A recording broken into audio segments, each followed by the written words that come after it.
Seja engrandecido, ó Deus da minha vida. Tu és o Deus da minha salvação. És a minha rocha, a minha segurança. Meus lábios sempre te exaltarão. Aleluia, te louvo, pois sei que sobre todos és Senhor. Aleluia, te louvo,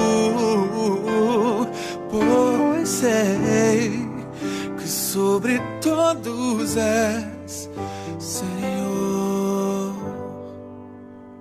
Seja engrandecido, ó Deus da minha vida.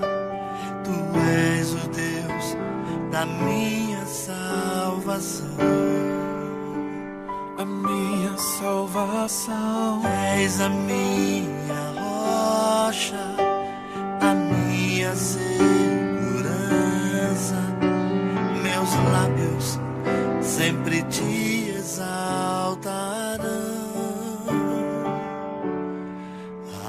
Aleluia, te louvo, pois sei que sobre todos és Senhor. Aleluia,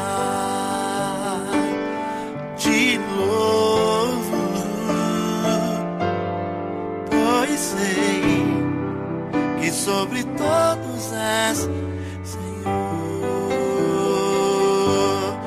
Aleluia, Aleluia, aleluia, aleluia. aleluia. Louvemos ao Senhor. Aleluia, Aleluia, aleluia, aleluia. louvemos ao Senhor.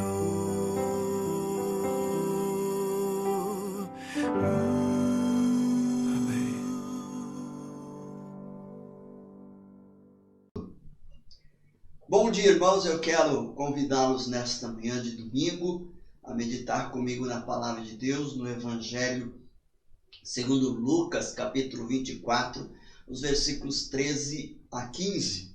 E nos diz assim: naquele mesmo dia, o dia da ressurreição de Jesus, dois deles estavam a caminho para uma aldeia chamada Emaús, distante de Jerusalém 60 estádios. E iam conversando a respeito de todas as coisas sucedidas, e aconteceu que, enquanto conversavam e discutiam, o próprio Jesus se aproximou e ia com eles. Irmãos, nós vemos que Lucas registra no seu evangelho uma das passagens mais belas e comoventes acerca do Cristo ressurreto. Ele nos conta que dois discípulos, dois caminhantes da estrada de Emaús, uma aldeia próxima a Jerusalém, em torno de 12 quilômetros, era esta a distância, e Jesus coloca-se no meio deles, trazendo para a vida daqueles discípulos um novo alento, uma nova esperança. E eu quero convidá-los a meditar comigo a respeito de algumas coisas importantes que este texto nos traz e nos fala. Primeira coisa que nós temos que observar é que quando Jesus se coloca no caminho, na estrada com aqueles discípulos, ele mesmo logo os interroga, dizendo o que é que os preocupa o que é que vocês estão tratando, discutindo ao longo desta caminhada, à medida que vocês caminham.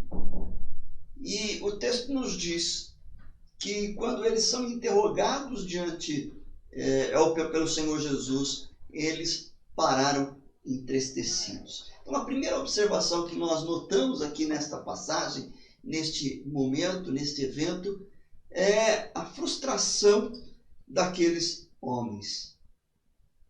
A expectativa naqueles dias, principalmente dos judeus, é que com a vinda do Messias, esse Messias pudesse libertar a nação do jugo imposto pelo Império Romano. Os judeus, o povo de Deus, estava subjugado sob a dominação romana.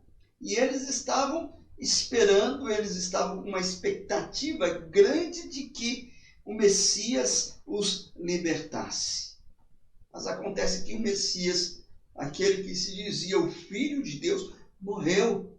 E parece que Deus falhou e nada mudou. Eles ainda estavam sob a dominação romana. Então, a primeira coisa que nós observamos é que no caminho de Emaús nós vemos a tristeza, a decepção, a frustração daqueles homens que seguiam a Jesus. E quem de nós já não passou por esse tipo de experiência, de se frustrar com aquilo que nós desejávamos, de se frustrar diante de um sonho que nós almejamos, uma vez que as coisas não saíram exatamente como nós havíamos planejado. E assim, quando frustrados, a tristeza invade o nosso peito, o nosso coração, e somos tomados pelo desânimo. Mas nós encontramos ali no caminho de Emaús não só discípulos entristecidos, frustrados, desanimados, mas nós vemos discípulos que tinham uma visão completamente errada a respeito da pessoa de Jesus, da obra que ele empreendera. Né? Quando eles questionam, ou quando Jesus interroga, sabendo acerca do que eles estavam discutindo, eles vão indagar a Jesus: você é o único que, estando nestes dias, não sabe daquilo que aconteceu? Aquilo que ocorreu a Jesus, o Nazareno, que era varão profeta. Então vejam só, irmãos, Jesus viveu com eles durante 3 anos, ensinando e mostrando que ele era o Filho de Deus, ele era o Deus humanado. Aliás, o Evangelho de João, ele foi escrito justamente com esta finalidade. João diz que Jesus fez muitos sinais, muitos milagres para que eles pudessem crer que de fato Jesus era o Filho de Deus e recebessem então, a partir desta compreensão, a vida eterna. No entanto, aqueles discípulos, os discípulos no caminho de Emaús, o viram apenas como um varão profeta. A palavra de Deus é muito clara: Jesus não é um profeta, um simples profeta. Ele é o Emanuel, o Deus conosco, o Deus humanado. Eles estavam equivocados a respeito de Jesus, o Messias. Erraram por não compreenderem as Escrituras. E uma visão errada acerca da pessoa de Jesus nos leva também a uma visão errada do seu ministério, uma compreensão errônea acerca daquilo que Jesus veio realizar. E isso também acontece nos nossos dias.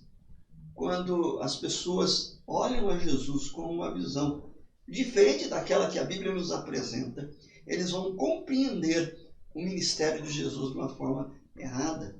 Né? Muitos nos nossos dias o veem apenas como aquele que veio para nos libertar das nossas dificuldades, dos nossos problemas, das nossas inquietações, ou curar simplesmente as nossas enfermidades. Essa visão que muitos têm. Mas, por causa disso, não conseguem compreender quem de fato é Jesus. Jesus, ele é o Deus humanado, aquele que morreu na cruz para poder religar o pecador com o seu Criador, para dar-nos perdão, para trazer restauração. O ministério de Jesus é um ministério espiritual de restaurar a nossa comunhão com o nosso Criador.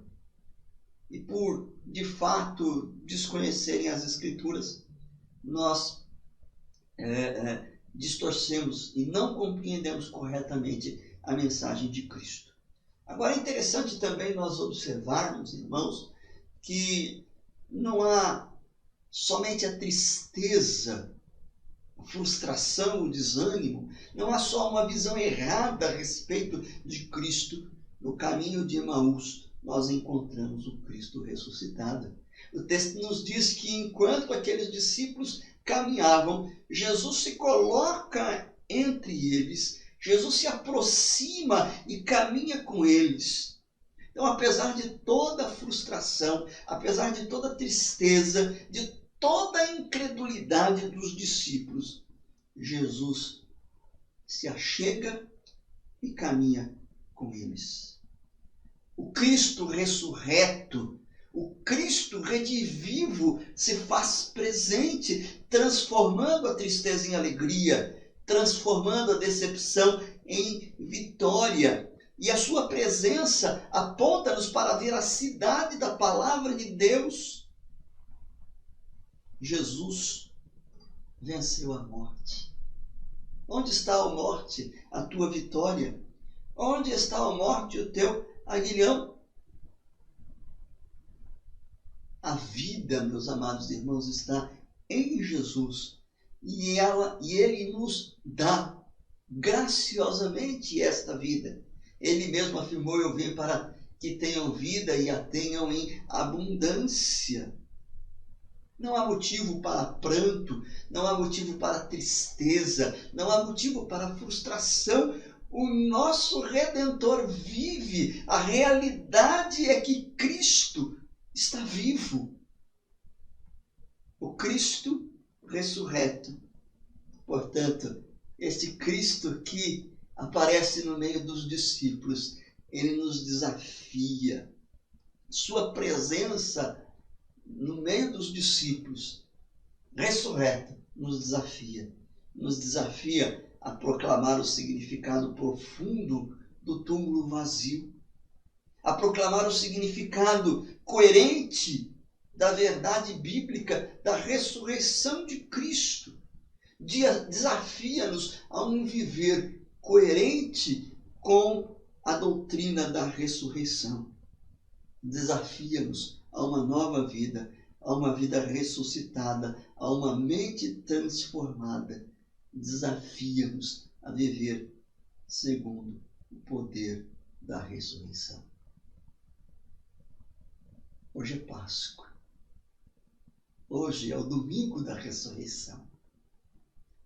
É tempo de celebrar a vida e celebrar a esperança de uma vida eterna em Cristo Jesus. Que Deus o abençoe. Vamos orar? Eu quero orar com você nesta manhã. Ó Deus bendito, nós louvamos o teu nome por teu Filho Jesus Cristo. Ele que voluntariamente se deu, assumindo a nossa humanidade, vivendo entre nós, padecendo as nossas dores, morrendo a nossa morte, para que nós pudéssemos desfrutar da vida eterna, da vida plena. Permitas, ó Pai, que este Cristo ressurreto se revele a cada um de nós, no nosso dia a dia, no nosso caminhar, e se faça presente na nossa história, para que verdadeiramente desfrutemos das bênçãos eternas que o Senhor tem reservado àqueles que creem. Louvado seja o teu nome, pelo Cristo que foi morto, mas pelo Cristo que ressuscitou e vive e agora nos dá a vida eterna. É no nome dele que nós oramos e agradecemos, em Cristo Jesus. Amém. Deus o abençoe nesse domingo, que as bênçãos do Senhor sejam sobre a sua vida e que a manifestação do Cristo ressurreto na sua vida, no seu lar, o encha de graça e de verdade. Deus o abençoe. Obrigado.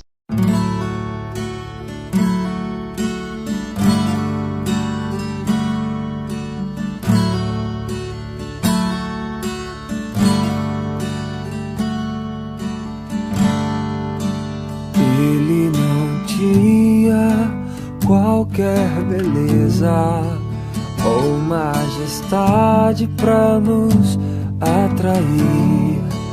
Nada havia em sua aparência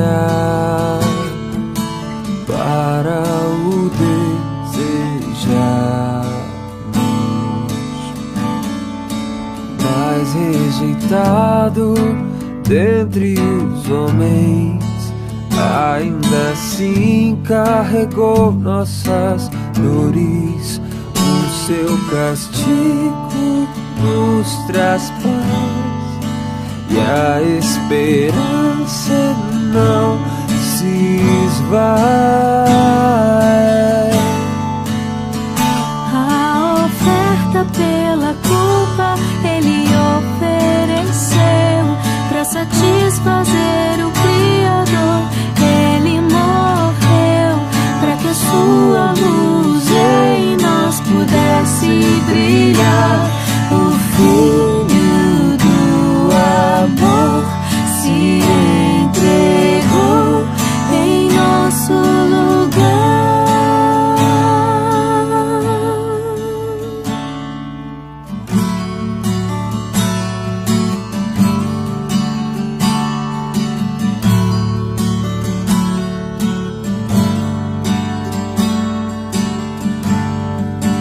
Mas rejeitado dentre os homens, ainda assim carregou nossas dores.